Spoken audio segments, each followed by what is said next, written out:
Bien, mesdames, messieurs, merci de votre présence chaleureuse. On peut l'espérer que vous permettre de nous réchauffer. Nous vous présentons ce soir la dernière conférence annuelle de l'Université populaire. Malheureusement, c'est également pour l'instant la dernière qui est programmée avec, j'allais dire, une habituée, une de nos plus fidèles conférencières, Mireille Ossecache, qui, sur un thème qui lui est familier, le Moyen-Âge, aborde ce soir la question, j'allais dire de la misogynie, mais je rectifie, des misogynies. Tu tiens au pluriel. Absolument. Voilà. À toi la parole, Mireille. Eh bien, merci d'abord aux courageux qui ont bravé la tempête pour venir jusqu'ici. Et oui, je voulais m'expliquer sur ce titre. Vous savez que je travaille plus particulièrement sur la médecine médiévale. Et en travaillant sur les traités médicaux, je me suis rendu compte que la position des médecins quant au corps de la femme notamment, et à la femme en général, était largement tributaire d'un certain nombre de clichés, je dirais, et aussi de lieux communs qui traînent dans la littérature médiévale, qui ont des racines, on va le voir, assez profondes et assez anciennes. Et j'ai vu une convergence, en fait, de points de vue, alors que les médecins, a priori, s'intéressent à des contingences, je dirais, à des problèmes qui ne concernent pas normalement les moralisateurs, le clergé, ou même la littérature profane. Donc ce sont ces points de convergence sur lesquels je voulais travailler. Et c'est pour ça que mon titre est au pluriel, parce qu'il y a différentes formes en fait, de misogynie au Moyen-Âge, comme je dirais à d'autres périodes, hein, mais c'est la période sur laquelle je travaille. Et ces différentes formes de misogynie se rejoignent et on les trouve parfois là où on ne les attendait pas du tout. Hein. C'est l'histoire justement donc, des médecins du Moyen-Âge qui sont largement tributaires de ceux de l'Antiquité, on va le voir. Alors, il faut que j'arrive à me servir de... Voilà. Donc, je vais remonter quand même aux racines antiques. En Occident médiéval, on est largement tributaire de tout le passé, de tout ce qu'a transmis l'Antiquité. Et si on retourne aux racines de la mythologie, on retourne à un texte du 8e siècle avant Jésus-Christ, donc qui est le texte d'Hésiode. Et ça commence mal pour les femmes, puisque la première femme, d'après Hésiode, c'est Pandore. Et Pandore, elle a été offerte aux hommes comme une punition. Hein, c'est la calamité que Zeus envoie aux hommes qui ont osé voler le feu des dieux. Donc pour punir Prométhée et sa lignée, et son frère, donc, entre autres, eh bien, on envoie Pandore. Et vous savez que Pandore, bon, bah, c'est la mère des hommes, la mère de l'humanité, mais c'est aussi la mère des catastrophes, si j'ose dire, puisque c'est à cause de son insatiable curiosité que la Terre a été envahie par tous les maux du monde, et il nous est resté simplement l'espérance qui était restée cachée au fond de la boîte, enfin de la jarre exactement. Alors, autre figure de la mythologie, avec Pandore, on avait la calamité, la catastrophe. Avec Déjanire, on a la traîtresse, la séductrice et la traîtresse, hein, celle qui a profité de ce malheureux Hercule.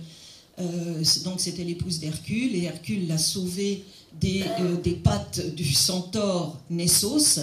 Et Nessos, avant de mourir, lui a dit: si tu trempes la tunique d'Hercule dans mon sang, il te restera à jamais fidèle. Et Déjanire s'est exécutée, et donc Hercule a porté cette tunique imprégnée du sang de Nessos, et il en est mort donc par la traîtrise de sa femme. Donc voilà deux figures de notre mythologie occidentale qui pèsent lourd, je dirais, sur la suite des événements, puisqu'on a donc la femme catastrophique, la femme à laquelle on doit tous les maux de l'humanité, et celle qui est le symbole même de la traîtrise féminine, due à une jalousie excessive, naturellement. Alors, autre figure mythologique, les sirènes. Alors, la sirène antique, c'est une femme oiseau, en fait. Hein, ça n'est pas une femme poisson. La femme poisson, on va le voir, elle arrive au Moyen-Âge. Mais ce que je voulais vous faire remarquer là, c'est que c'est une femme quand même qui a des attributs de séduction, puisqu'elle a les cheveux dénoués et elle a de la poitrine. Et les sirènes antiques, elles nous sont toujours montrées comme des séductrices. C'est particulièrement évident sur ce vase grec, donc Ulysse et les sirènes. Eh bien, les sirènes, là, elles sont merveilleusement coiffées, elles ont des atours très féminins, elles ont des poitrines également très féminines, et surtout, elles séduisent ces malheureux hommes par leur chant. Donc, on associe là aussi la beauté féminine et le chant, le charme, la séduction, qui mettent à mal ces hommes qui sont obligés donc de se protéger des sirènes. Alors, cette petite incursion dans l'Antiquité, pour vous montrer que cette misogynie médiévale que je vais essayer de vous brosser rapidement, eh bien, elle a des racines évidemment extrêmement profondes dans tout le passé que nous a laissé, enfin tout le passé littéraire que nous a légué l'Antiquité. Alors, la sirène, donc, c'est une figure qu'on va retrouver aussi au Moyen-Âge. La sirène, c'est une tentatrice, là encore, et elle est devenue poisson. Elle est devenue femme poisson au Moyen-Âge, mais elle a toujours les attributs de la féminité, de la séduction, à savoir les cheveux dénoués et la poitrine, tout à fait évidente, et ça fait partie donc des canons de la séduction médiévale. Alors, on en arrive maintenant à l'arrière-plan chrétien. Sur ce fond mythologique, donc, va se greffer la doctrine chrétienne. Et la création d'Ève, vous le savez, donne lieu en fait à deux récits dans la Bible. Donc, la Genèse 1, 27, 28. Donc, Dieu créa l'homme à son image. À l'image de Dieu, il le créa. Mâle et femelle, il les créa. Dieu les bénit et Dieu leur dit « Soyez féconds et prolifiques. Remplissez la terre et dominez-la. » Donc, dans cette première version de la Genèse, il n'y a pas de hiérarchie entre l'homme et la femme. Ils sont créés en même temps. Bon, alors on ne voit pas très bien de quel être il s'agit. Est-ce que c'est un être hermaphrodite ou pas? Mais en tous les cas, il n'y a pas de suggestion de la femme à l'homme. Bon, la deuxième formule de la Genèse, donc, le Seigneur Dieu fit tomber dans une torpeur l'homme qui s'endormit. Il prit l'une de ses côtes et referma les chairs à sa place. Le Seigneur Dieu transforma la côte qu'il avait prise à l'homme en une femme qu'il lui amena. L'homme s'écria « Voici cette fois l'os de mes os et la chair de ma chair. Celle-ci on l'appellera femme, car c'est de l'homme qu'elle a été prise. » Alors, c'est cette version, évidemment, qui a le plus séduit les commentateurs bibliques, et c'est cette version qui s'est imposée. Et elle est lourde de conséquences, naturellement, puisque voilà la représentation donc, et Dieu créa la femme à partir de l'homme, et c'est lourd de conséquences, y compris dans la conception qu'on a du corps de la femme. C'est-à-dire que la femme, en quelque sorte, c'est un sous-produit. C'est un sous-produit de l'homme. Bon, l'homme, il est créé directement par Dieu, donc il n'y a pas d'intermédiaire, alors que la femme, il y a un intermédiaire entre Dieu et elle. Elle est un sous-produit de l'homme, même si Dieu, évidemment, a façonné la côte, etc. Et vous verrez que ça a une importance assez considérable, y compris pour les médecins, qui considèrent eux-mêmes que la femme, en fait, le corps de la femme est un petit peu le négatif du corps de l'homme. C'est-à-dire qu'elle est l'homme en creux. Et les organes féminins sont conçus comme étant la réplique en creux des organes masculins. Donc il y a un rapport là de suggestion, de domination entre l'homme, donc premier créé, premier résultat de la création divine, et la femme, bon, elle vient en deuxième position. Alors, la femme, bon, c'est un sous-produit de l'homme, mais en plus, évidemment, la femme, c'est la pécheresse, c'est celle par qui, là aussi, le malheur arrive. Et alors, ce qui est intéressant dans ce type de représentation, vous le voyez, bon, Adam, Ève, bien sûr, et le serpent, il a la particularité d'être une représentation également féminine. Ce qui est un petit peu bizarre d'ailleurs, puisque on pense toujours que c'est une scène de séduction entre le serpent et Ève, et de fait, là, il y a pas mal de représentations qui font du serpent un être féminin. Bon, ce qui peut paraître un petit peu curieux. Alors, on voit là bien le passage, comment se fait, donc, comment se produit le péché. Le serpent remet le fruit à la femme remet le fruit à l'homme. Voilà. Et l'homme est victime donc de la conjuration, en quelque sorte, du serpent et de la femme, hein, qui sert de vecteur au serpent. Et alors, ce qui est intéressant dans cette représentation, c'est que c'est une miniature qui fait partie d'un psautier, vers 1270, donc. Et le psautier, ça servait un petit peu de manuel scolaire pour les jeunes clercs qui apprenaient le latin. Donc, le psautier leur servait d'exercice de travaux pratiques. Et à partir des images du psautier, ils devaient faire des petites phrases en latin pour décrire l'image. Ça veut dire que ce type d'image a été inculqué donc, aux très jeunes clercs, systématiquement. Donc, ils devaient faire des phrases pour expliquer comment Ève parlait au serpent, se laissait corrompre par le serpent et transmettait le péché à ce pauvre Adam qui n'en pouvait mais, hein, puisqu'il est la victime de l'horrible Ève. Donc ça, vous voyez, ça fait partie de la litanie enseignée dans les écoles cathédrales, par exemple, à partir de ce type d'illustration. Alors là, il s'agit d'un relief de Notre-Dame de Paris, et même type de représentation, encore plus érotisée, du serpent. Le serpent, c'est vraiment une femme avec des attributs très très clairs, très clairement féminins. Elle a une poitrine extrêmement visible, elle a un sourire enjôleur, les cheveux défaits, etc. Donc là, on est vraiment dans la représentation, de la séduction féminine, donc qui incarne le serpent. Et même schéma, Ève croque la pomme, enfin le fruit, puisque bon, on pense que c'est pas une pomme, bien sûr, et le transmet également à Adam. Et là, le serpent a toujours la tête tournée vers Ève, hein, elle est en communication directe, elles sont en communication directe, la femme serpent et la femme. Alors, tout ça va nourrir un discours ecclésiastique assez impressionnant, hein, ces ecclésiastiques qui ne sont pas censés bien connaître les femmes. Alors, il y a quand même une gradation. Là, Odon de Cluny, alors c'est un des textes les plus durs que j'ai trouvé, donc 9e siècle.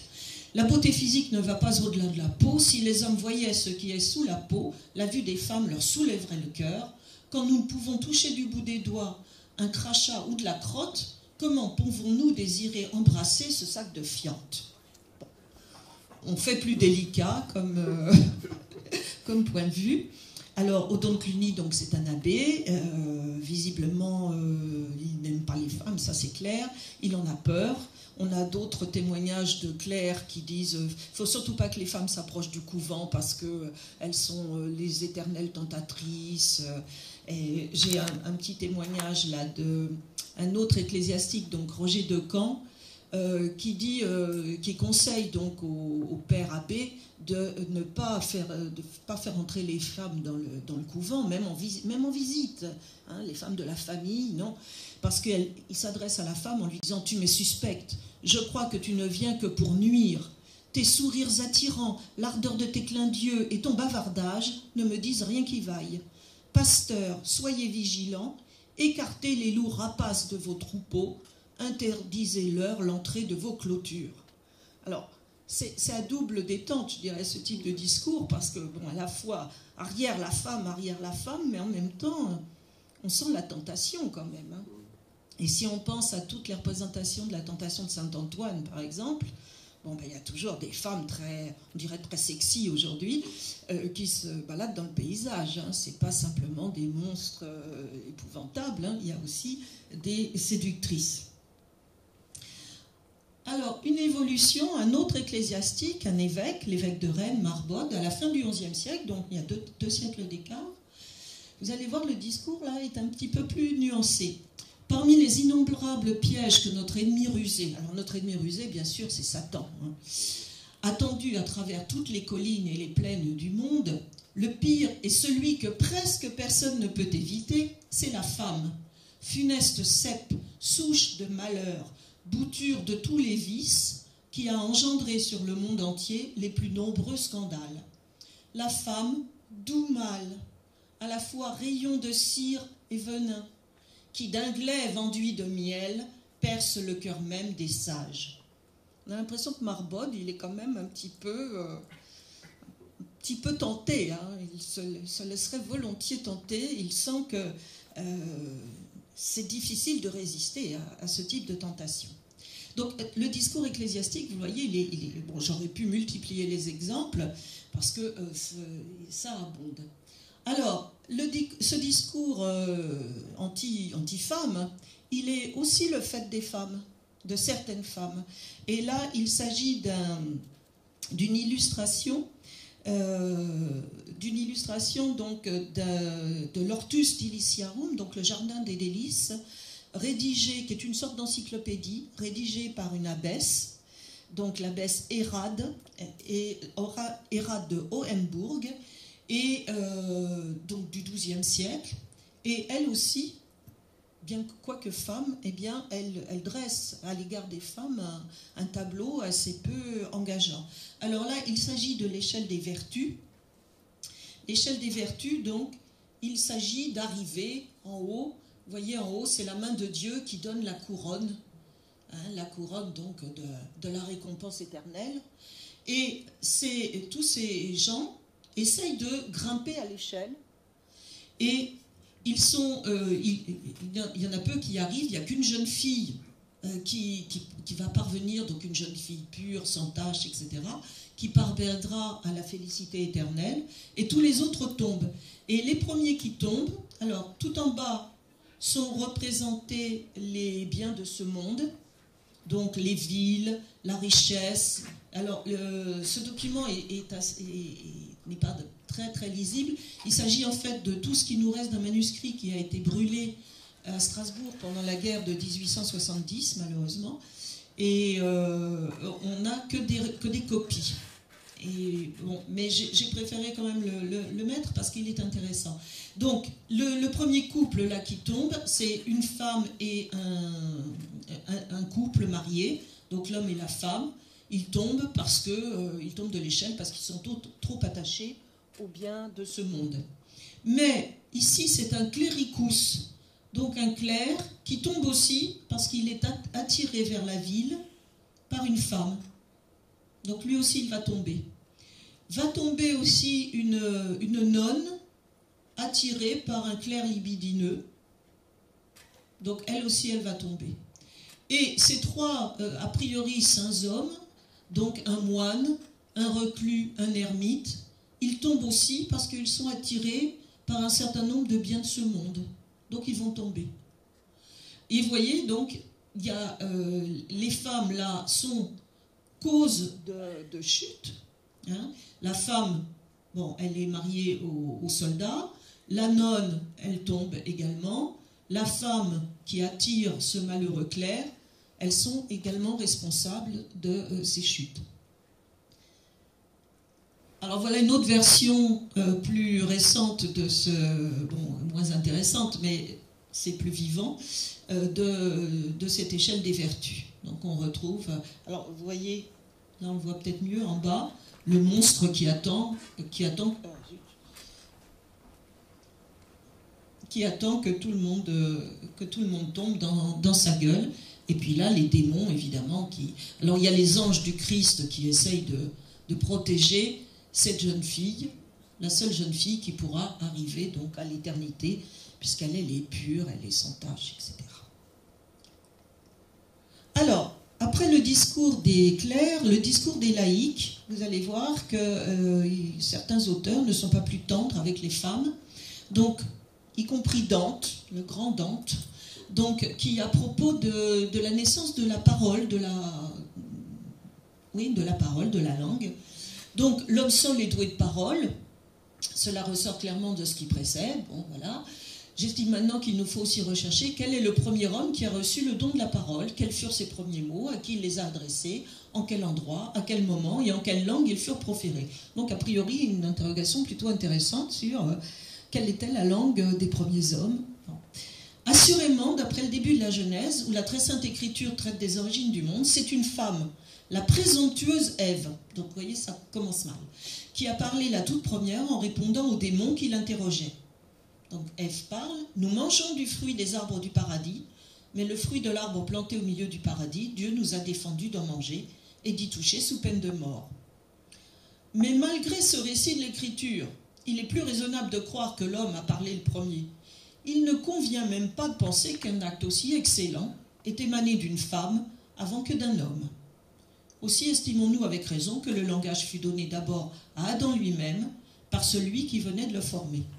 Et là, on surprend Dante en flagrant délit de mauvaise foi, parce qu'effectivement, dans la Genèse, telle qu'on l'a lu tout à l'heure, en fait, il est dit que Dieu a donné la parole à Adam, puisqu'il demande à Adam de nommer tous les êtres vivants qui l'entourent, et il s'adresse à la femme, on l'a vu tout à l'heure, en disant « tu es l'os de mes os, la chair de ma chair, etc. » Donc c'est bien Adam, d'après la Genèse, qui a parlé en premier.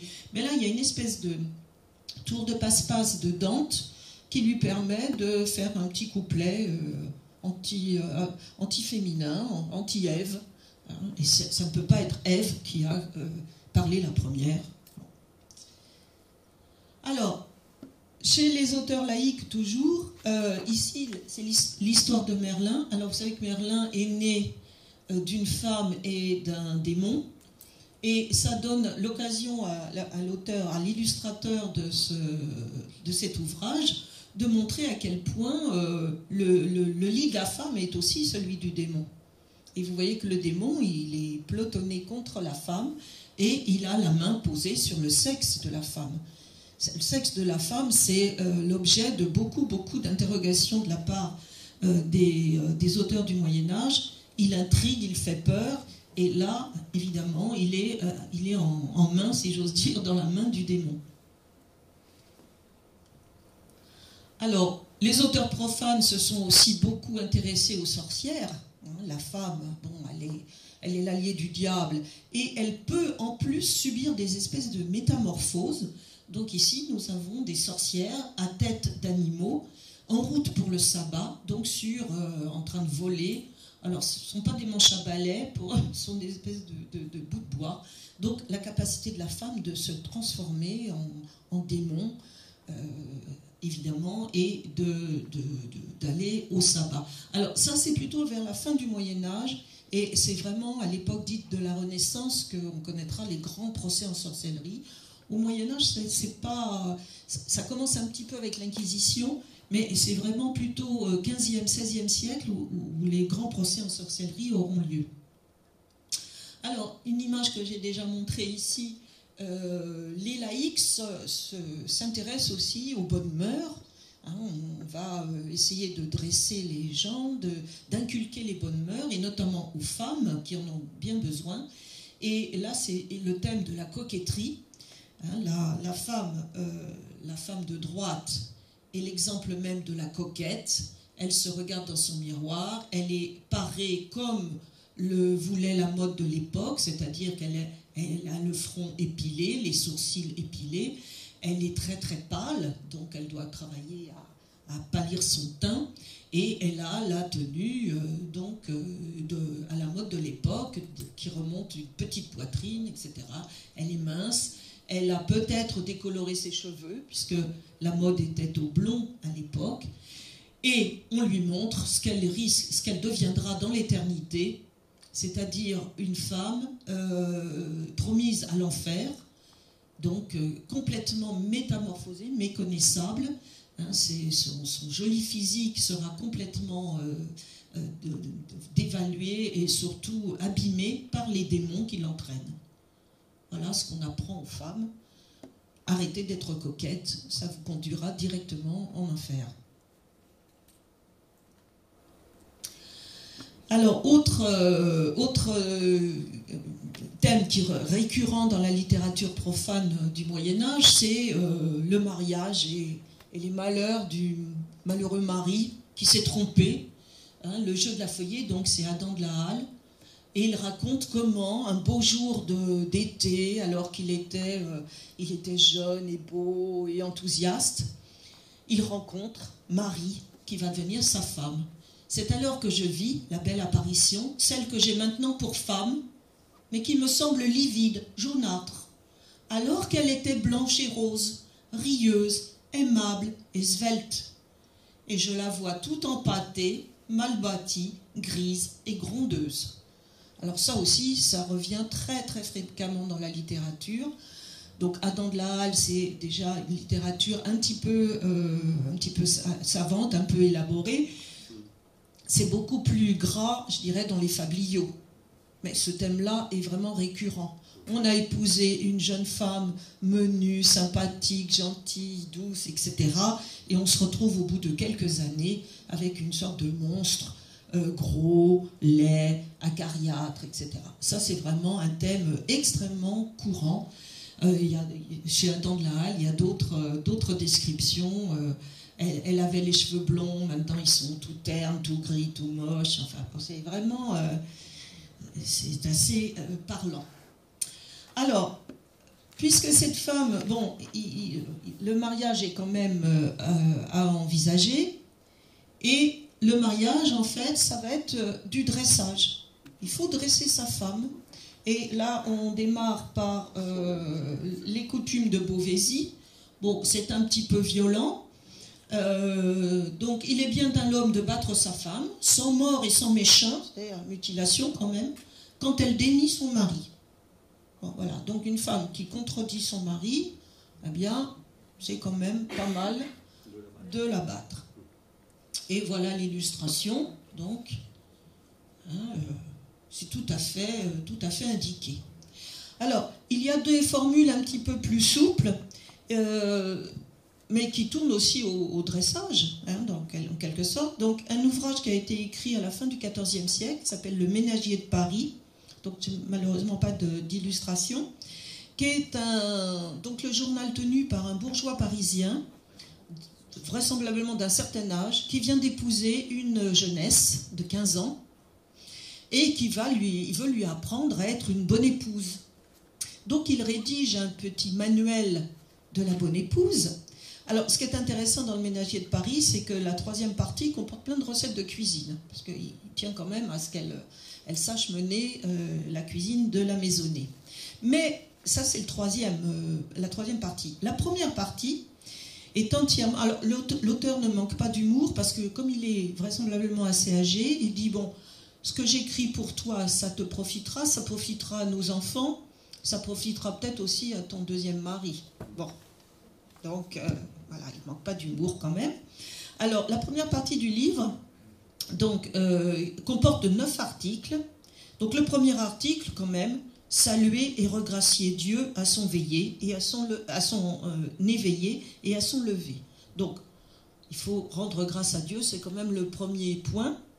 Et s'atourner convenablement. C'est-à-dire que dès le premier point, on salue Dieu, mais ensuite, quand on s'habille convenablement, c'est-à-dire selon une certaine décence. Bon, ensuite, s'accompagner convenablement, bon, aimer Dieu, tout ça. Alors, les trois premiers chapitres, je dirais, quand même, on rend grâce à Dieu. Bon, alors, 4e chapitre, garder continence et vivre chastement.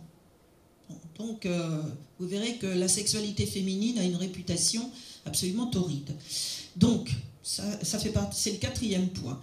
Et à chaque fois, il donne des exemples de femmes qui se sont bien comportées ou de contre-exemples. Donc, il y a Suzanne, Raymonde, Lucrèce, les reines de France. Donc à chaque fois, il donne des exemples à sa jeune épouse, ce qu'il faut faire, ce qu'il ne faut pas faire. Bon. 5e point, donc c'est le 5e sur 9, être amoureuse de son mari. C'est le 5e point. Donc, et là, il raconte les histoires d'Ève, Sarah, Rachel, etc. 6e point, être humble et obéissante à son mari. Et là, on raconte aussi l'histoire de Grisélidis, d'une femme qui laisse noyer son mari, donc ça, c'est pas un bon exemple, etc. 7e point, être curieuse et soigneuse de la personne de son mari. Et notamment, il y a plusieurs chapitres sur les bons traitements, les puces aussi, comment empêcher que son mari attrape des puces, etc. Huitièmement, être discrète. Et dans les exemples donnés, il y a l'exemple, donc le contre-exemple, d'un sage homme parisien trompé par sa femme. Donc ça, c'est pas bien du tout. Neuvième point, reprendre doucement son mari dans ses erreurs. Donc elle peut éventuellement dire qu'il a tort, parce que vous avez vu, quand elle dénie son mari, on peut taper dessus. Mais si elle le reprend doucement, c'est bien. Voilà donc les premiers points de ce manuel de la parfaite petite épouse médiévale. Donc cette petite jeune femme de 15 ans, eh bien, elle sait maintenant à quoi s'en tenir.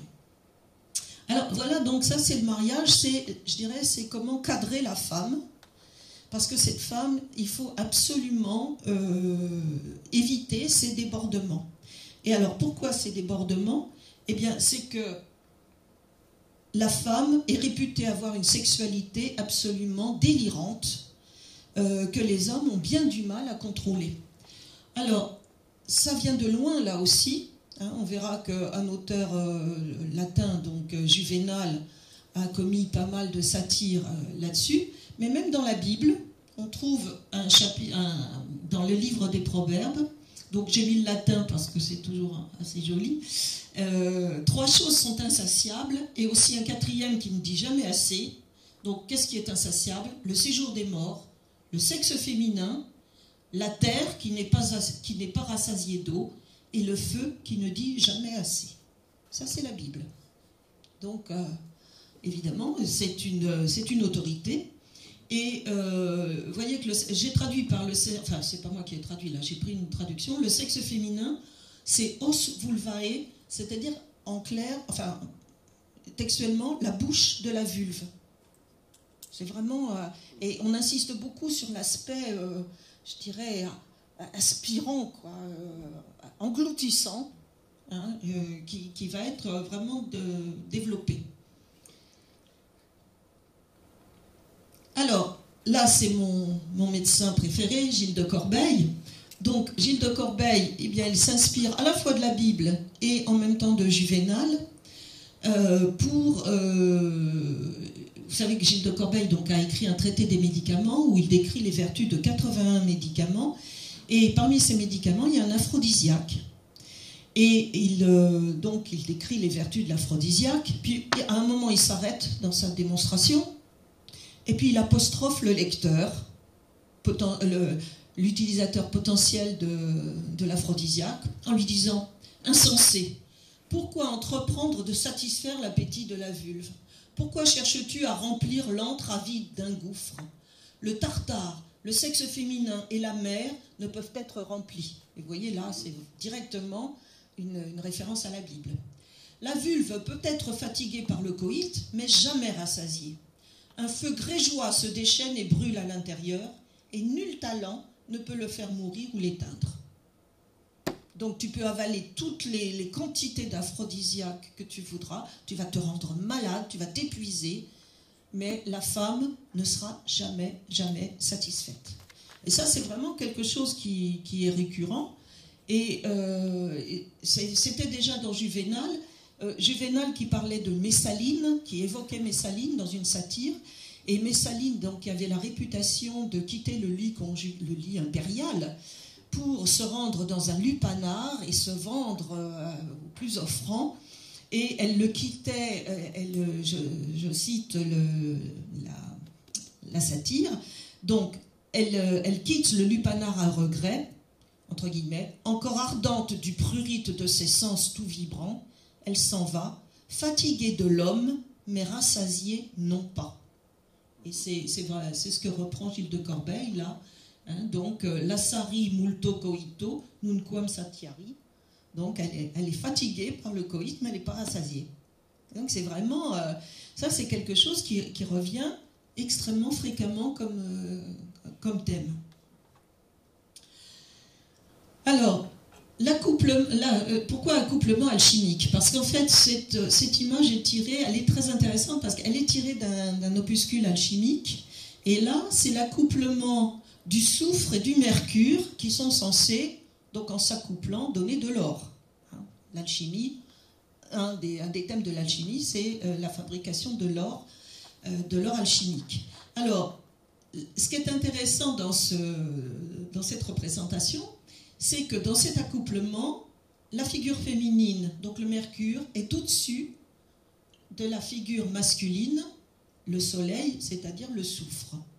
Et là, c'est un coït inversé. Parce que alors ça, c'est une position qui n'est pas du tout admise par l'Église, ni même par les médecins. Alors pourquoi? Eh bien parce que les médecins disent que c'est dangereux pour l'homme. Les médecins disent que l'homme risque des ulcères de la verge, la destruction des testicules et la paralysie des reins. Donc c'est très peu recommandé. Et Albert le Grand dit, alors Albert le Grand, lui, il a une autre vision. En plus, c'est une position stérile, car le sperme s'écoule de la matrice, n'entre pas suffisamment dans la matrice, donc c'est une position stérile. Donc pour l'Église et pour les médecins, c'est une position vraiment tout à fait indéconseillée. Alors, on n'enlèvera pas de l'esprit non plus que c'est une position où la femme est dominatrice. Et je pense que ça a aussi un certain rôle dans le point de vue qu'on attache à ce type de scène. Donc voilà, ça c'est tout à fait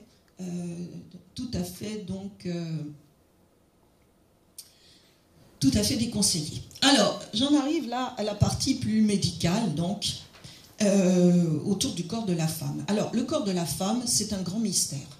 C'est un très grand mystère. Et là, vous voyez que cette planche anatomique, bon, on a du mal à s'y retrouver, c'est sûr. J'aurais pu vous montrer une planche anatomique masculine, vous auriez vu à peu près la même chose. En fait, on ne sait pas trop. On ne sait pas trop distinguer. Alors, vous remarquez entre parenthèses que quand on montre une femme, elle est quand même toujours coiffée. Même dans cette tenue, elle a toujours quelque chose sur la tête. Alors, le corps de la femme, en fait. Bon, bah là, apparemment, c'est à peu près comme le corps de l'homme. On trouve les mêmes indications. Alors, il y a quand même une chose intéressante. Voilà. Là, un objet bizarre qu'on ne trouvera pas dans la représentation masculine. C'est censé être la matrice, positionnée un peu bizarrement, avec ici, on aperçoit une petite tête, donc il y a un fœtus dedans. Alors c'est une représentation, là le col de la matrice, bon. Et à partir de la matrice, une veine qui monte, un réseau, enfin une grosse veine là, qui monte vers les seins. Parce qu'on pense que... on a fait la corrélation, bien sûr, entre le sang menstruel, la grossesse, la lactation. Donc, ça date de l'Antiquité, comme point de vue. J'y reviendrai pour montrer comment se déroule la vie du fœtus dans le ventre de sa mère, d'après les médecins médiévaux. Eh bien, le sang menstruel s'arrête de couler quand la femme est enceinte. Donc, on pense que c'est le sang menstruel qui nourrit le fœtus, et quand l'enfant naît, eh bien, il y a du lait qui vient dans les seins de la femme. Donc on pense que c'est le sang menstruel qui se transforme en lait. Là, il y a une espèce de logique, on essaie de comprendre le mécanisme. Alors, vous voyez que l'anatomie féminine laisse quand même un certain nombre de questions en suspens, là, vues comme ça. Alors, le corps de la femme, donc, cette femme, elle intrigue énormément parce qu'elle est, et c'est ça aussi qui fait un peu peur, elle est très soumise aux lois de nature. Elle a un côté animal, en quelque sorte, la femme, puisqu'elle est soumise aux lois, notamment aux lois de la lune. Et elle est... Ah, zut. Je me trompe de petit bouton. Donc, voilà la lune. Et c'est la lune qui préside à la destinée des femmes et qui rythme le corps des femmes. Alors, c'est une femme zodiacale, donc elle est enceinte, elle est sur le point d'accoucher, puisqu'elle est en train de perdre les os. Une représentation assez peu courante. Et elle est soumise donc aux lois du zodiaque, et c'est un manuscrit du XVe siècle. à une époque où la médecine est devenue très très tributaire de l'astrologie. Donc les médecins doivent consulter les astrologues pour soigner, et évidemment l'astrologie compte énormément au moment de la naissance. Et là, elle tient en main un calendrier qui se déplie et qui sert aux médecins justement à pratiquer par exemple la saignée. On ne doit pas pratiquer la saignée à n'importe quel moment en fonction de la position des astres et de la conjoncture plus ou moins favorable. Bon, et puis évidemment intervient aussi le signe zodiacal du moment de la naissance de l'enfant. Mais ce qui est intéressant, c'est donc les relations entre la femme, le cycle lunaire, bien sûr, le cycle des menstrues, et en fait le rôle de la lune sur aussi la grossesse. C'est quelque chose qui paraît, qui confine à la magie un petit peu. Hein, et les hommes ne comprennent pas très bien comment tout ça fonctionne. Alors, autre chose qu'on ne comprend pas très bien, les sautes d'humeur de ces dames. Vous savez que les femmes ont la réputation d'être extrêmement sensibles à un certain nombre de choses et d'avoir des mauvais caractères. Alors, une maladie de femme qu'on a bien décrite au Moyen-Âge, ce qu'on appelle la suffocation de la matrice. Donc, c'est une maladie dans laquelle la femme peine à respirer, la matrice comprimant les poumons. Elle est provoquée surtout par la rétention des menstrues, par une humeur vénéneuse présente dans la matrice et par un sperme corrompu et vénéneux présent autour des testicules de la matrice. Je vais vous expliquer tout ça. Ce qui arrive souvent chez les vierges et les veuves abstinentes, le sperme étant corrompu par l'absence de relations sexuelles. Alors dans ces quelques lignes, il y a énormément de choses qui méritent explication. La suffocation de la matrice, c'est l'idée que la matrice, donc l'utérus, n'est pas stable dans le corps humain, dans le corps de la femme. Ça, c'est une idée qui est née chez les Grecs, hein, et ça a donné le mot hystérie. Hein. Hystérie, ça vient d'utérus.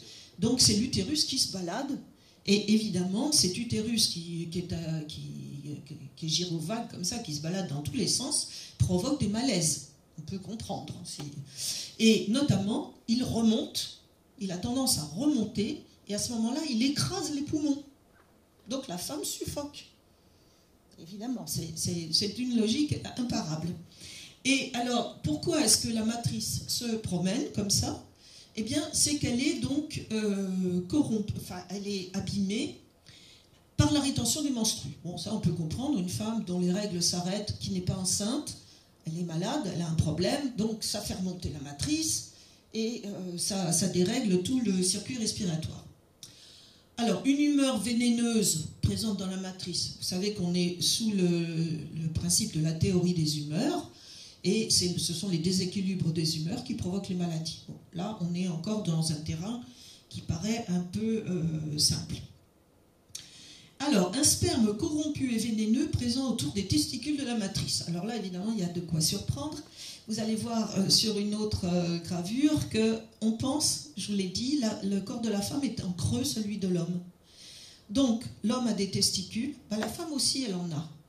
Et ces testicules sont en fait les ovaires. Et donc, ces testicules, alors là, il y a eu débat entre les médecins, ces testicules produisent un sperme féminin. Bon, sur lequel je reviendrai tout à l'heure. Donc, ce sperme féminin, quand il est corrompu et vénéneux, forcément, ça corrompt la matrice, ça l'empoisonne. Et ça arrive souvent chez les femmes, justement, qui n'ont pas d'activité sexuelle, parce que le sperme, il reste bloqué dans la matrice. Et c'est pour ça que la matrice est malade. Donc, les femmes qui n'ont pas d'activité sexuelle, bon, les vierges, normales, les veuves abstinentes, hein, et vous verrez que ça débouchera sur l'idée que les vieilles femmes sont particulièrement redoutables parce qu'elles ont tout emmagasiné, et c'est ce qui les rend extrêmement hargneuses, méchantes et dangereuses même. Voilà. Alors, on en arrive là à une anatomie un petit peu plus profonde, donc une anatomie du XIIe siècle. Alors, ça c'est un héritage du corpus galénique, il y a au fond de la matrice 7 follicules, 3 à droite et 3 à gauche, et 1 au milieu. Et dans chacune de ces cellules, les médecins disent que s'imprime une forme humaine. Ils pensent que dans les 3 cellules de la partie droite, plus chaudes, sont formés les embryons mâles, tandis que dans les 3 cellules de la partie gauche, sont formés les embryons féminins. Ils disent que dans la partie médiane, se forment les monstrueux prodiges de la nature, comme les hermaphrodites. Alors, vous remarquez que Ricardus, là, il prend un peu de précaution quand même, parce qu'il dit, les médecins disent, ils disent, etc. Bon, il est un petit peu réservé. Alors, d'où vient cette idée? En fait, ça vient d'Aristote, hein, déjà.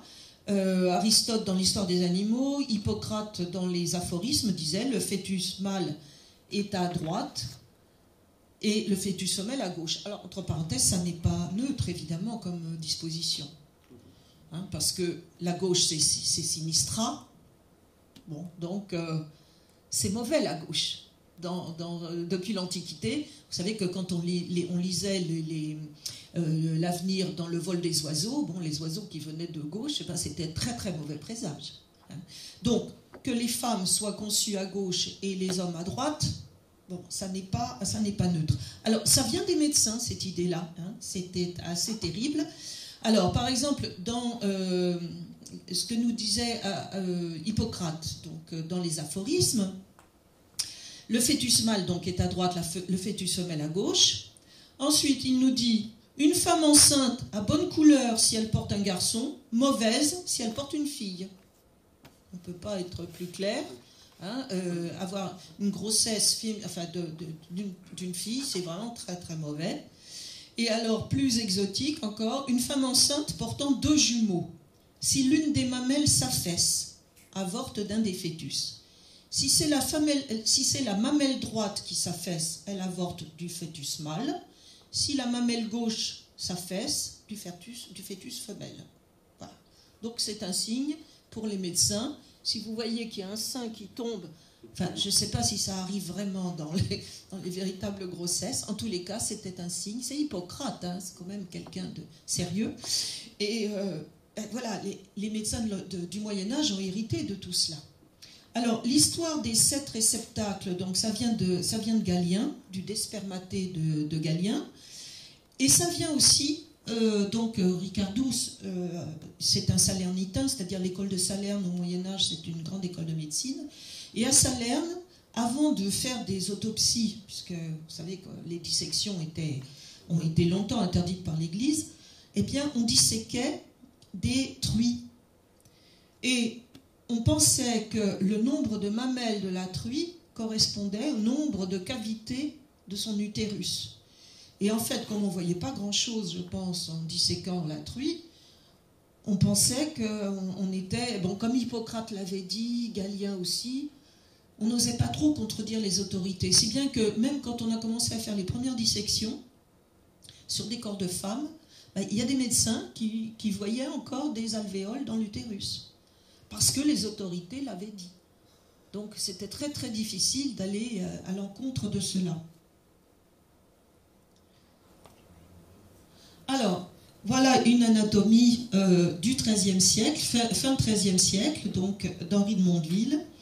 Alors, vous voyez là, cette femme, donc le ventre de la femme. Alors, bon, c'est difficile à imaginer, mais là, c'est la matrice.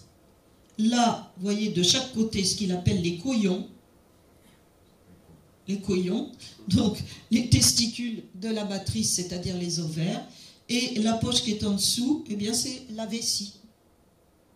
Voilà, bon, j'ai une anatomie un petit peu particulière, mais bon, c'était...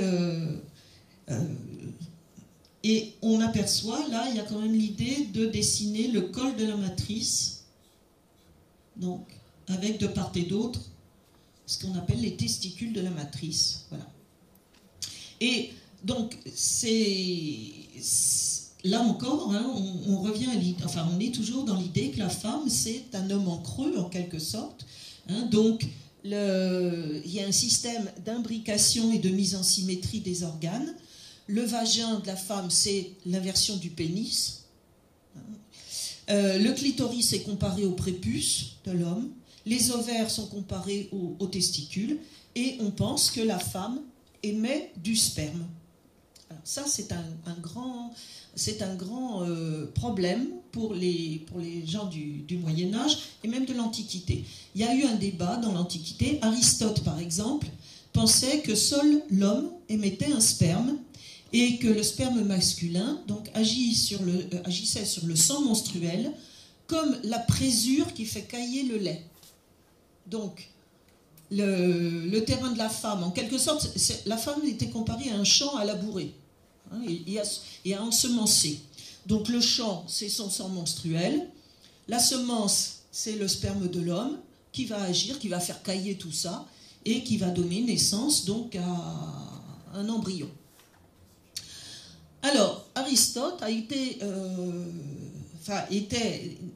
le seul à avoir ce type de point de vue parce que du côté d'Hippocrate et ensuite donc de Galien, eh bien, on estime qu'il y a un sperme féminin. Parce qu'on se demande comment la rencontre d'un homme et d'une femme peut donner un enfant. Donc il faut essayer de trouver une explication pour la rencontre. Alors on s'aperçoit que la femme émet un certain nombre de sécrétions, notamment dans l'acte sexuel. On se dit c'est peut-être ça le sperme féminin. Alors en tout état de cause, on dit il y a un sperme féminin et c'est la rencontre des deux spermes qui va donner naissance à un embryon. Alors, à ceci près quand même que le sperme féminin, il n'est pas de la même qualité que le sperme masculin, forcément. Il est plus grossier, il est plus humide, il est surtout moins élaboré. C'est-à-dire que c'est une sorte de matière première qui va être améliorée par le sperme masculin. Donc, le sperme féminin est émis par ce qu'on appelle les testicules placés au sommet du col de la matrice. Il constitue la matière auquel le sperme masculin imprime la forme. C'est-à-dire, c'est, je vous dis, matière première, et ensuite, c'est passif, assez passif, alors que le sperme masculin, lui, il est agissant, et il donne la forme. Alors, certains auteurs disent, s'il y a plus de sperme féminin que de masculin, ça donne une fille. Si c'est l'inverse, ça donne un garçon. Bon, il y en a d'autres qui disent, non, ça dépend de la quantité qui va dans les cellules de droite ou cellules de gauche, puisqu'on a vu que c'était soit à gauche, soit à droite, qu'on faisait des garçons ou des filles. Alors, cette question du sperme féminin, elle a débouché sur quelque chose qui va vous faire plaisir, mesdames. Un philosophe, Guillaume de Conches, au XIIe siècle, eh bien, il a toute une théorie, donc il dit, il y a effectivement un sperme féminin. La preuve, c'est que les prostituées, celles qui accomplissent l'acte uniquement par vénalité et n'en éprouvent aucun plaisir, n'ont aucune émission de sperme et n'engendrent pas. Il dit, les prostituées, elles n'ont pas d'enfants, c'est parce qu'elles n'éprouvent aucun plaisir à l'acte sexuel, donc elles n'émettent pas de sperme, parce que le sperme est quand même lié au plaisir, donc elles n'engendrent pas. En revanche, une femme qui a été violée et qui se retrouve enceinte, la conclusion est vite faite. C'est qu'en fait, au début, l'acte déplaît, mais à la fin, à cause de la fragilité de la chair, les femmes violées ont du plaisir. Donc une femme qui s'est fait violer et qui se retrouve enceinte, c'est qu'elle a eu du plaisir, puisqu'elle a émis du sperme. Vous voyez, il y a un raisonnement quand même qui est assez... et c'est un grand philosophe du XIIe siècle, Guillaume de Conches.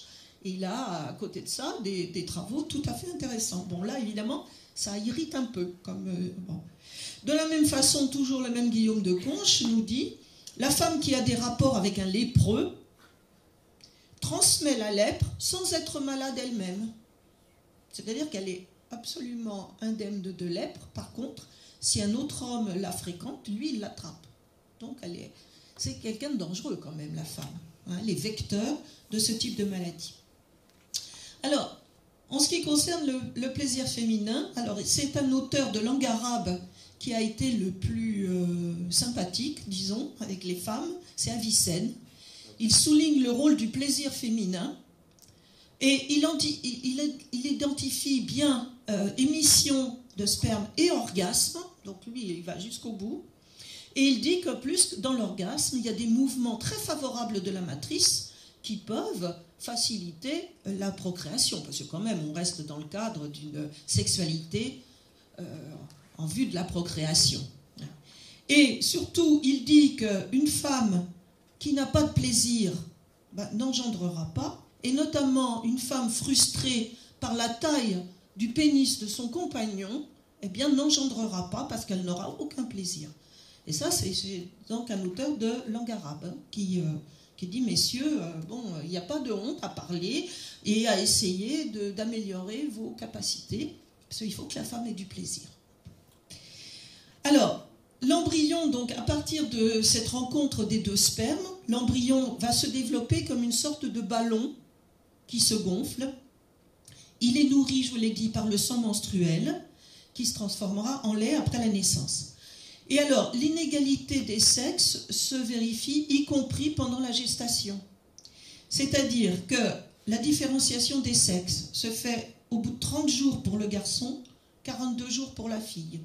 Hein, on pense qu'au départ, c'est un être hermaphrodite, et au bout de 30 jours, ce sera un garçon, si ça doit être un garçon, et la fille, ça se détermine qu'au bout de 42 jours seulement. Bon, déjà, hein, elle est en retard. Le fœtus masculin, on estime qu'il bouge à 3 mois, alors que la fille ne bouge qu'à 6 mois. On n'a pas beaucoup observé les choses. Et alors surtout, l'animation, c'est-à-dire dans le sens, l'acquisition de l'âme humaine.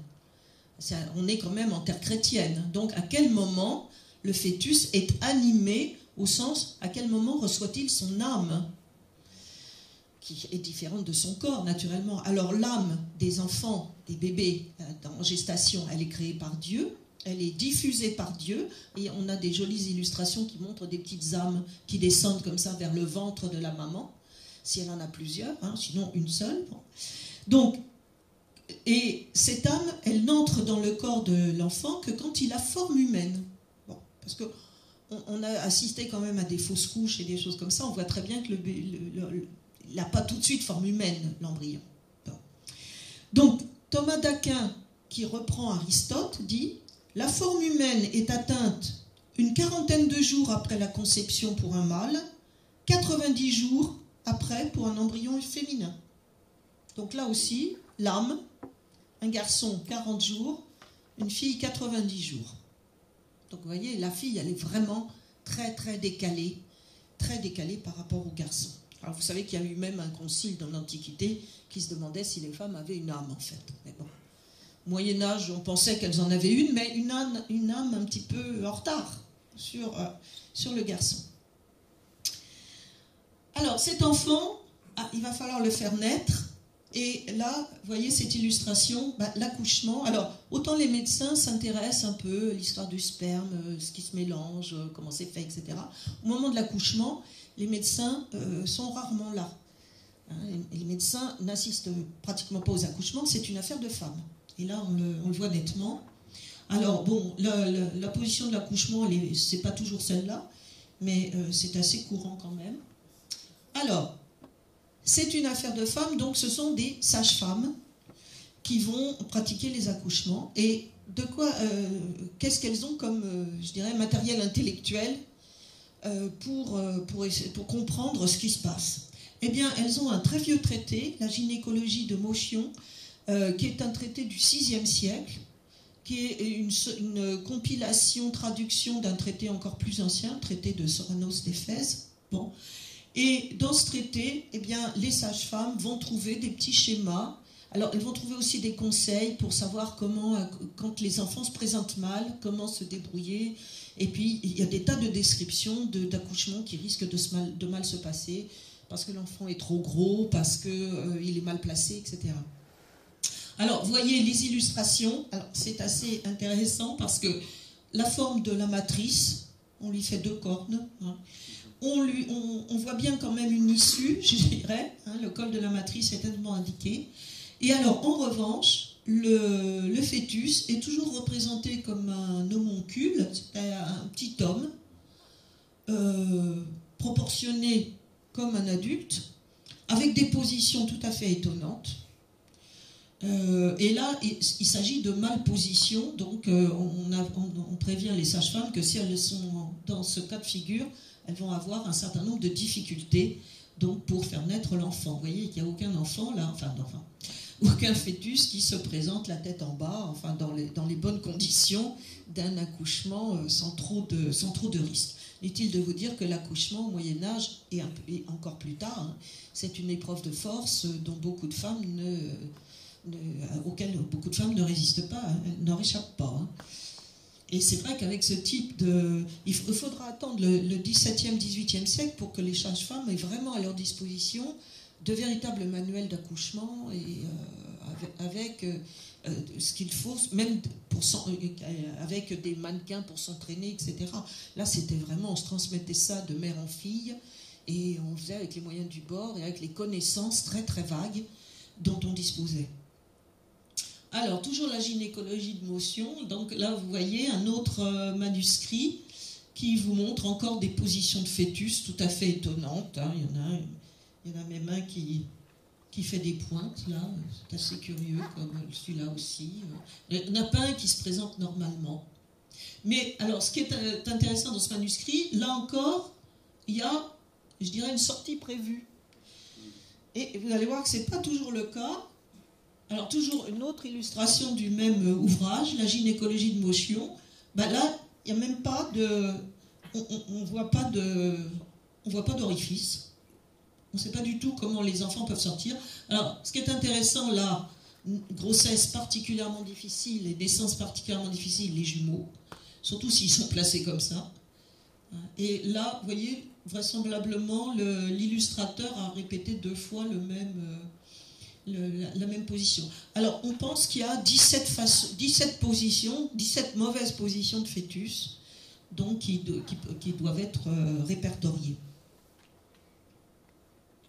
Alors, là, j'ai pas résisté au plaisir de vous montrer que, y compris pour les enfants, quand même des enfants qui ne sont pas classiques, eh bien, on les montre de la même façon, sans oser quand même montrer la matrice ni de la Vierge, ni de la mère de Jean-Baptiste. Alors, ce qui est intéressant, c'est que Jésus apparaît dans le ventre de sa mère avec son auréole, et ici, c'est Jean-Baptiste avec son auréole aussi, mais un Jean-Baptiste qui s'incline vers Jésus, quand même, qui salue déjà Jésus. Hein, il est dans le ventre de sa mère, mais déjà, il montre la déférence qu'il a vis-à-vis de Jésus. Alors, dernier point que j'avais envie de voir, c'est la conception qu'on a des vieilles femmes. Bon. Ici, donc, c'est une statue qui montre une femme âgée, donc à Rome, une statue romaine. Bon, ça n'est pas complaisant. Hein, la femme, on voit bien qu'elle est âgée, on voit bien qu'elle est fatiguée, on voit bien qu'elle a du mal à porter son fardeau, on voit qu'elle est ridée, etc. Mais j'ai le sentiment qu'il n'y a pas d'acrimonie vis-à-vis d'elle. Bon, on voit une vieille femme usée, fatiguée, etc. Au Moyen-Âge, les représentations de vieilles femmes sont beaucoup plus violentes et beaucoup plus difficiles à envisager. Alors là, c'est même pas vraiment une vieille femme, c'est une femme morte, avec son mari mort, hein, son amant, trépassé. Et c'est intéressant parce que vous voyez comment sont traités les corps masculins et féminins. Bon, l'homme, il n'est pas très séduisant, accordons-le. Il est trépassé, bon, il a des serpents et des bestioles qui lui rentrent ou sortent du corps.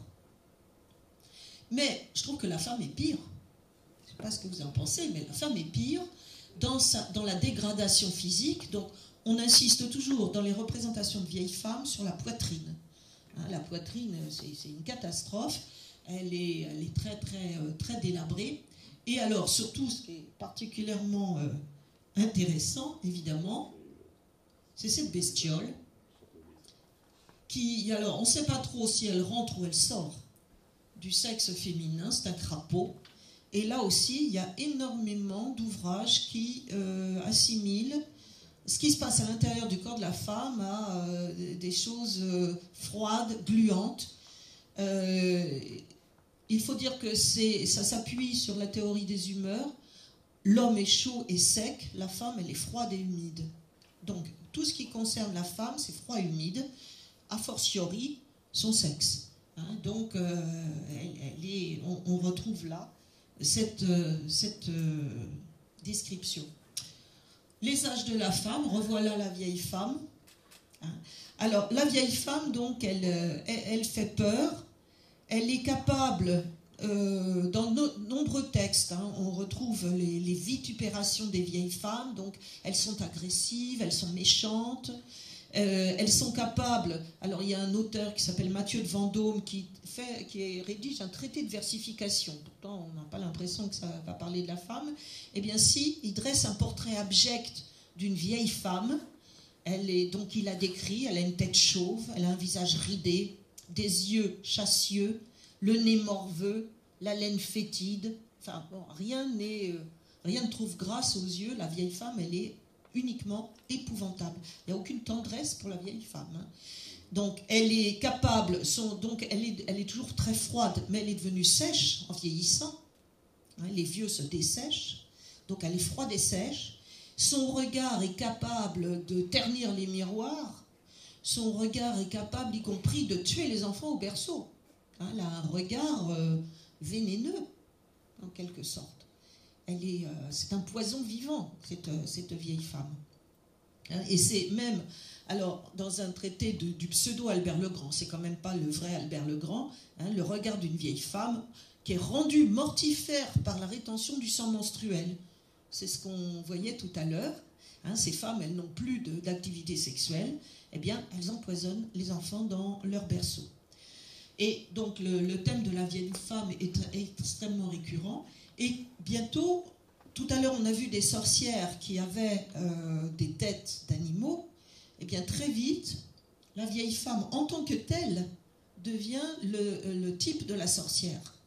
C'est-à-dire que c'est la vieille femme elle-même, et non plus avec une tête d'animal, hein, qui se transforme, qui a la capacité de se transformer en sorcière. Alors, ces deux aspects de la femme, cet aspect de la femme assez épouvantable, on pourrait dire, mais ça paraît contradictoire avec ce qu'on a retenu d'une partie de la littérature médiévale, qui est l'amour courtois, la littérature courtoise. Alors, c'est vrai que d'un certain côté, il y a toute une littérature courtoise qui chante les charmes de la belle et le chevalier qui s'incline au pied de sa dame, etc. En fait, c'est très formaté comme littérature. Et ça n'empêche pas l'autre versant qui est beaucoup plus représenté. Et il y a un ouvrage qui illustre parfaitement les deux aspects, c'est le roman de la Rose. La première partie du roman de la Rose, eh bien, c'est de la littérature courtoise. Vous savez qu'il y a deux auteurs au roman de la Rose. La toute première partie, c'est un roman courtois, donc où on chante les charmes de la belle, etc. On l'adule, on l'adore et on la respecte et tout. Et la deuxième partie, eh bien, c'est exactement ce qu'on a décrit jusque-là, c'est-à-dire la femme, c'est un poison, il faut s'en méfier, et elle n'a d'utilité que pour la procréation. Et l'homme qui s'embarque dans une relation avec une femme, il doit faire très très attention à lui et penser qu'il est là, il est dans la continuité donc, de l'espèce et de la procréation. Voilà. Et je voulais terminer sur l'image de la vieille telle qu'elle nous a été, la vieille sorcière telle qu'elle nous a été transmise par le Moyen-Âge. On est toujours dedans. Hein, on est dans ce cliché, la vieille femme, elle est laide, elle est dangereuse, elle est méchante, etc. Et ça, ça fait partie de notre héritage médiéval. Peut-être pas ce qu'on a eu mieux dans cette littérature. Voilà, je vous remercie.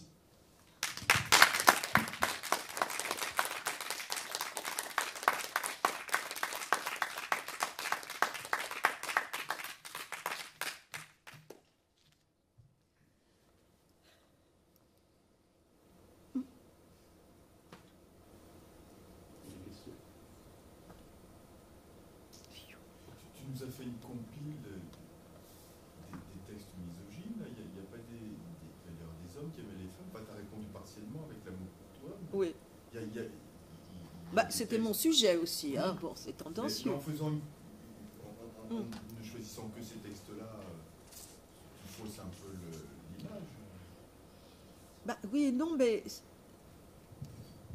Bon, comme je disais, je suis partie des médecins, parce que ça fait des années que je travaille sur les médecins médiévaux, et ça me chiffonnait ces histoires de sexualité féminine débridée, d'incompréhension du fonctionnement du corps humain, etc., du corps de la femme, et je me suis dit, mais ça correspond tout à fait à des clichés qu'on voit dans d'autres types de littérature que la littérature médicale. C'est pour ça que je me suis orientée vers ce thème. Mais je connais, chez mes médecins, parce que c'est quand même ce que je connais le mieux comme littérature, il n'y en a pas beaucoup qui aiment les femmes. Non. Non, d'abord parce que je dirais que c'est un sujet d'étude qui résiste, parce qu'ils ne comprennent pas bien comment ça fonctionne. Donc c'est... T'en as pas trouvé qui appréciait la sexualité débridée des femmes chez les médecins? Eh ben, pas, des médecins, non, parce que moi, alors j'ai peut-être affaire qu'à des vieux barbons, hein, je ne sais pas. Mais j'ai pas lu de médecin qui appréciait la sexualité débridée, parce qu'en plus, les médecins pensent que la sexualité débridée, je m'étais dit que je le lirais peut-être, ça peut donner lieu aussi à des naissances monstrueuses, parce que la femme est tellement influençable dans sa sexualité qu'elle peut donner naissance à des monstres, rien que par le désir qu'elle a d'autres hommes, etc. Et si elle croise... Alors, il y a tout un questionnement aussi sur la ressemblance des enfants avec leurs parents. Parce qu'on se dit, mais une femme, par exemple, elle est enceinte, elle voit un homme, je ne sais pas moi, roux. Alors, vous savez que c'était mal vu. Peut-être que son enfant pourra devenir roux si elle a éprouvé un désir pour cet homme-là. Donc la sexualité féminine chez les médecins, elle paraît toujours source de problèmes. Parce que justement, tant que la femme est un champ qu'on peut labourer et ensemencer, bon, elle fait son boulot, si j'ose dire, hein, elle se laisse faire. Mais si la femme désire et veut avoir des relations sexuelles qu'elle désire et y éprouver du plaisir, là ça devient quand même beaucoup plus préoccupant. Et vous avez... Est-ce qu'il n'y a pas des réactions contre tout ça, contre ce point de vue? Bah, des réactions de quel type? Féminines? Il peut y avoir des réactions féminines. Et bien malheureusement... Des réactions de reines aussi, qui à un moment donné, s'insurgent un petit peu. Alors, les réactions féminines, elles apparaissent dans la littérature, mais en général, c'est les hommes qui écrivent. Donc elles apparaissent par exemple dans les fabliaux. Les réactions féminines, c'est l'évitement, c'est la ruse. Et c'est toute la littérature des fabliaux, c'est-à-dire elles ont un mari pénible, bon, bah, elles vont chercher ailleurs, mais en se dissimulant, bien sûr, parce que l'adultère, c'est tout à fait condamnable à l'époque. Et bon, et sinon, des réactions féminines exprimées clairement, non, il n'y en a pas, parce que les femmes qui écrivent à l'époque sont des femmes de l'aristocratie, sont des femmes qui sont en général, qui sont souvent des abbesses, hein, c'est le cas de l'abbesse qu'on a vu tout à l'heure. Bon, la fameuse Hildegarde de Bingen, elle est loin d'être féministe. Hein. Sont des femmes qui ont reçu une très très bonne instruction, mais qui ne sont pas... qui sont élevées, si vous voulez, dans l'idée quand même qu'une femme doit rester à sa place. Et que la meilleure place pour une femme, c'est encore au couvent. Et justement pour elles sont heureuses d'être au couvent où elles peuvent lire, elles peuvent étudier. Ces femmes-là, hein, je parle pas de la nonnette qui fait le boulot du couvent, mais je parle des abbesses, par exemple. Elles ont un statut privilégié par rapport aux autres femmes. Certaines courtisanes aussi ont accès à des bibliothèques. Je pense à la République de Venise. Oui. Oui, mais alors là, vraiment, les comptes sont... Et puis, je ne connais pas d'écrit. Je pense qu'effectivement, elles avaient accès aux bibliothèques. Elles avaient certainement accès à une vie beaucoup plus agréable que d'autres femmes. Mais enfin, en même temps, courtisanes, elles sont soumises à la volonté de l'homme de cour dont elles sont la maîtresse. Hein. Aussi, c'est quand même une condition de suggestion. Et les femmes, encore une fois, les femmes, on nous cite toujours en exemple Christine de Pisan, Marie de France, etc. Bon, c'est uniquement des femmes de la haute société qui ont des destins, justement, qui paraissent exceptionnels par rapport au commun des femmes. Et moi, surtout, ce qui m'a intéressé, c'est parce que ça m'a c'est petit à petit que ça s'est imposé à moi l'idée qu'en fait, il y avait une convergence de points de vue que je ne m'attendais pas à trouver entre médecins et moralisateurs, etc. Moralistes. Donc c'est ça qui m'a un petit peu étonnée. Et le tout étant fait d'ignorance. Et est-ce qu'il y avait déjà ce point de vue moralisateur chez les médecins de l'Antiquité, ou c'est vraiment typiquement au Moyen-Âge que surgit C'est-à-dire que le christianisme enfonce le clou, si j'ose dire. Hein, le christianisme est lourd de conséquences parce que bon, il y a des...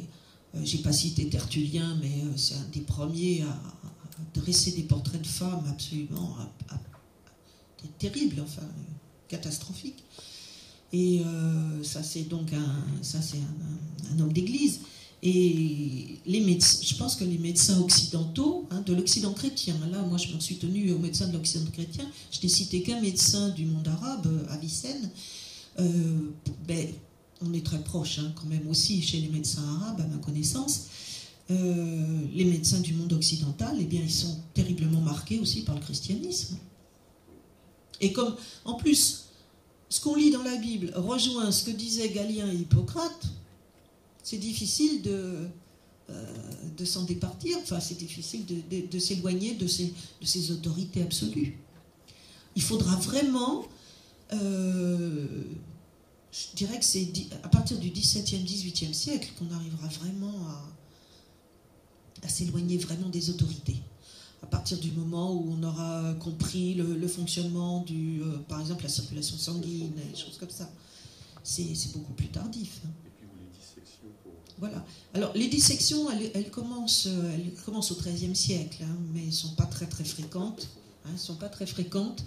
Et ce qui est curieux, c'est que les premières dissections, eh bien, on voit ce qu'on a envie de voir. On a l'impression que on n'arrive pas à franchir le pas de la contradiction aux autorités. Et en plus, bon, une dissection, moi je n'ai jamais assisté à une dissection, mais je suppose qu'on y voit, enfin, on voit pas grand-chose, sûrement. C'est pas un écorché de salle de classe, quoi. Donc, et puis on était, d'après les miniatures qu'on a, ils étaient très nombreux autour de la table de dissection. Bon, c'était pas fait dans des conditions très très pédagogiques, si j'ose dire. Donc, les premières dissections, elles arrivent à préciser un certain nombre de choses, mais pas grand-chose. C'est petit à petit que ça va se mettre en place, quand même. Avec notamment à la faculté de médecine de Paris, au Collège des chirurgiens, et puis à Montpellier aussi, où là, on va quand même un peu progresser. Enfin, je pense que les progrès vont être indéniables à partir du XVIIe siècle, surtout.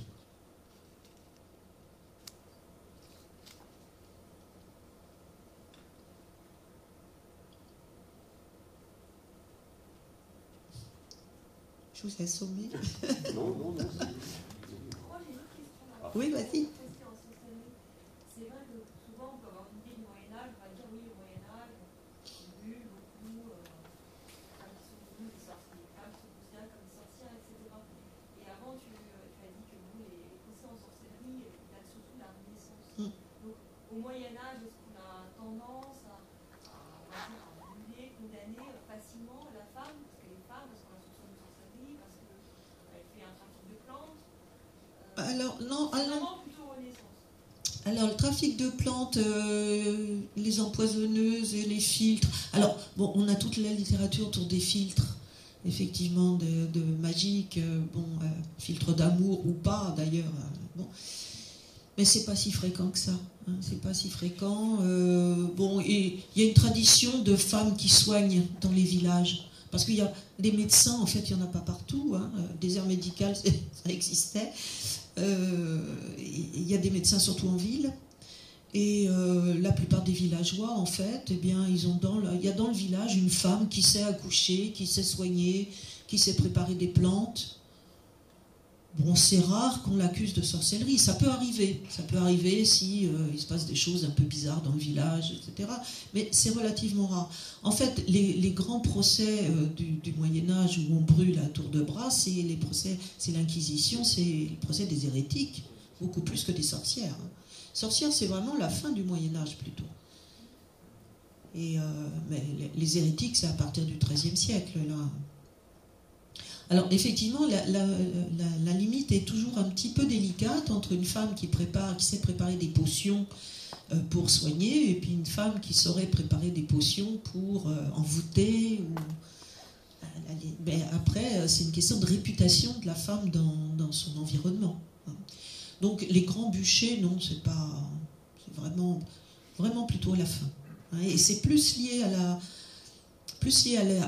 l'hérésie qu'à la sorcellerie. Alors il devait y avoir des sorcières quand même, mais bon, je ne sais pas si elles chevauchaient sur un bout de bois et qu'elles se transformaient. Mais ça dépend à quel niveau on se situe aussi, parce que justement, il y a différents types de misogynie. Il y a la misogynie des lettrés. On voit dans les Adam de la Halle, etc., le roman de la Rose, tout ça, c'est dans ce genre de lettres. Donc c'est une misogynie qui s'attache surtout à l'aspect physique de la femme, etc. Puis après, il y a la misogynie plus populaire, telle qu'elle est décrite dans les fabliaux, et c'est les mêmes thèmes, mais avec un cran en dessous de vulgarité, de paillardise, etc. Et en fait, c'est plutôt sur... l'idée, la femme, elle a mauvais caractère, et surtout, elle est rusée, elle est trompeuse. Elle est trompeuse parce que, encore une fois, elle n'a pas les moyens de faire ouvertement et de dire ouvertement les choses.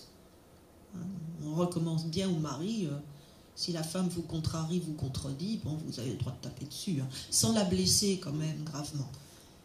Ça ne se fait pas.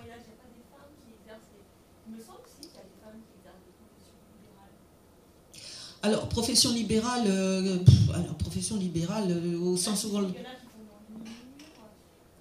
Oui, alors, il y a...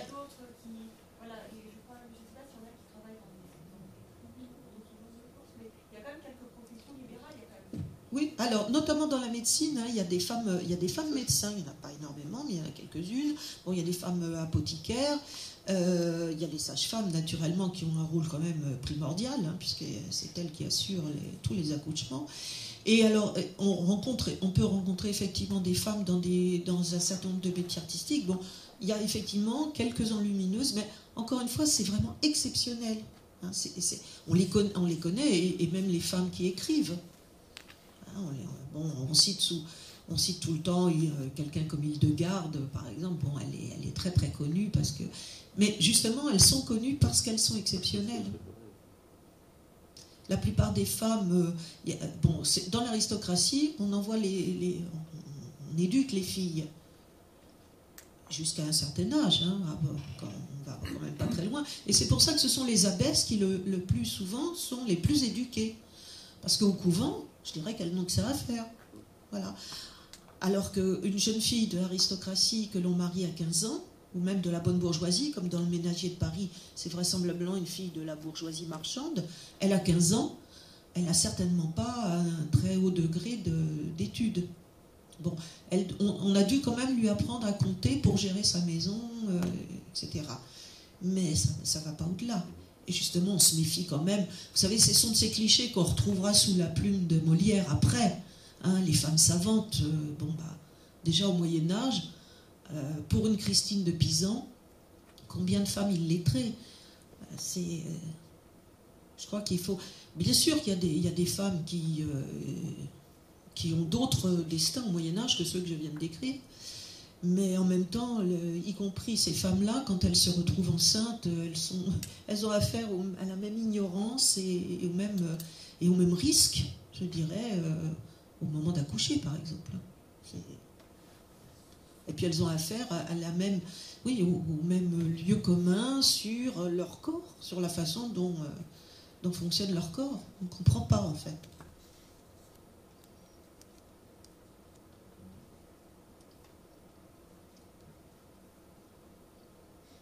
Enfin, je pense qu'il y a, pour vous rassurer, il devait y avoir des hommes qui aimaient les femmes. Hein.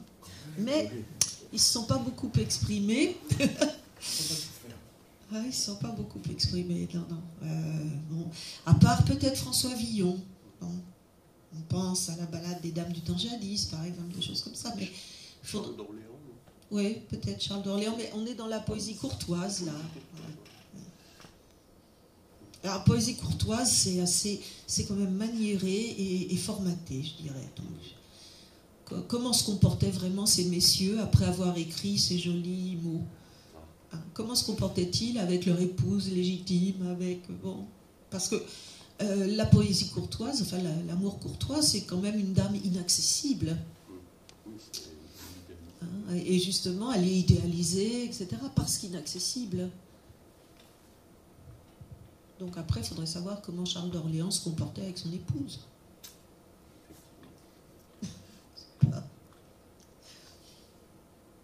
Alors, je reconnais, Éric, que mon exposé était tendancieux, mais c'était le point de vue que j'avais choisi. Et est-ce qu'au Moyen-Âge, puisque tu semblais poser la question, l'adultère est plus fréquent qu'à la Renaissance? Par exemple, on pense toujours à Henri IV ou à François Ier, qui était... Ah oui, mais chez les rois, ça ne s'appelle pas adultère. Oui, non, mais d'une manière plus générale. Alors que, et puis là, c'est plus le Moyen-Âge. Mais non. Mais non, mais bon, c'est très très difficile à mesurer parce que bon, l'adultère. Non, on n'a pas de témoignage vraiment. Bah non, pas vraiment. Bon, je suppose que les rois avaient des favorites aussi. Au Moyen Âge, il y a toutes les histoires autour des filles de Philippe le Bel, bien sûr, hein, les rois maudits et compagnie. Bon, certainement à la cour, etc. Il devait y avoir ce genre de choses. Mais enfin, on n'étalait pas au grand jour, quand même, en principe. Ceci dit, les grands de ce monde ont toujours eu, effectivement, ont vécu des circonstances particulières. Mais même à la cour du pape, on sait très bien que et le pontife et les cardinaux avaient des familles. Hein. Ça, on le sait très bien. Ça ne s'appelle pas adultère, mais...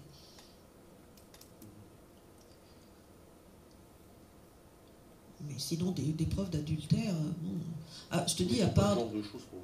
Oui, à part dans les fabliaux où apparemment c'est quand même assez fréquent que la femme trompe son mari, au moins c'est raconté comme ça. Hein. Elle trouve toutes sortes de ruses pour dérouter le pauvre homme et le tromper. Quoi. Mais encore une fois, quand c'est la femme qui trompe son mari, ça s'appelle un adultère. Quand c'est le mari qui va courir ailleurs, c'est un joyeux vivant. Oui. Hein, c'est un bon vivant, il va à la taverne, il va avec et puis il y a les ribaudes à la taverne, forcément, ils sont là, donc on en profite. Bon, ça c'est parfaitement licite, apparemment, ça ne pose pas de problème. Ça ne pose pas de problème. Donc c'est quand même très très très déséquilibré. Bon, ceci, c'est pas propre au Moyen-Âge. Hein, non, oui. C'est vrai que c'est un point de vue qui perdure. Qui est même assez magnifié au XIXe siècle avec la bourgeoisie bien pensante. Moi, j'ai encore une question. Ouais. Peut-être une dernière question, mais c'est plutôt en lien avec la conférence que tu avais faite il y a 1 an ou il y a 2 ans, l'année dernière, sur cosmétique au Moyen-Âge. Ouais. Ils avaient donné une information très intéressante, du coup j'ai utilisé. Et par contre, j'aimerais bien voir la source. C'est quand tu nous avais appris qu'au Moyen-Âge, toujours au Moyen-Âge, on utilisait parfois les momies pour en extraire du jus qui permettait de garantir l'immortalité, une pseudo-immortalité.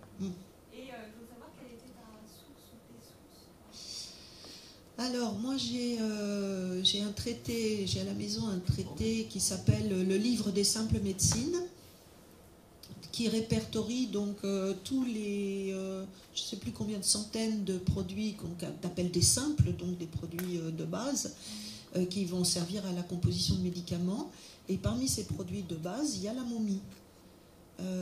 Alors, ce n'était pas tout à fait pour garantir l'immortalité, mais c'était pour redonner des forces aux convalescents, par exemple. C'est-à-dire qu'on pensait que le jus de momie était très très bon, très stimulant, pour retrouver des forces, parce qu'effectivement la momie c'est l'éternité, Donc effectivement, du jus de momie, si ça ne donne pas tout à fait l'éternité, ça peut donner un coup de fouet, si j'ose dire, à quelqu'un qui est un peu faiblard. Donc effectivement, le jus de momie entre. Après, je pense que c'était quand même un produit très très rare, très très rare, et qui n'entrait pas dans la composition d'énormément de remèdes. Mais enfin, bon, on peut chercher, hein, mais bon, par exemple, moi quand je travaillais sur le traité des médicaments de Gilles de Corbeil, il n'utilise jamais la momie, lui. Jamais. C'est vraiment... ça fait partie de ces produits quand même très très rares et précieux qu'on utilise uniquement pour les grandes semondes. Hein, c'est comme quand on râpe de l'or, qu'on en fait des pastilles, et que les prélats au Vatican avalent ça pour essayer de prolonger leur vie, justement. Bon, c'est un remède réservé vraiment à une petite élite qui peut payer ça. Hein, de la même façon, on utilise du baume, du musc, du bois d'aloès, enfin des choses extrêmement précieuses. On utilise des pierres précieuses aussi, des perles, toutes sortes de choses. Bon, on sait que ça existe, on sait que ça fait partie de la panoplie que peuvent utiliser les médecins, mais c'est vraiment rarissime. On utilise la plupart du temps quand même des plantes plus accessibles, disons. Même si on fait venir effectivement des épices, la cannelle, les clous de girofle, choses comme ça, mais bon, ça c'est déjà cher, mais c'est pas très très rare. Bon, le problème c'est le transport, mais en revanche la momie, c'est pas seulement une question de transport. Hein. Il faut déjà se les procurer. Je sais pas, il devait déjà y avoir une sacrée contrebande avec les pilleurs de tombes. Ça ne devait pas quand même courir les apothicaireries, hein, le jus de momie.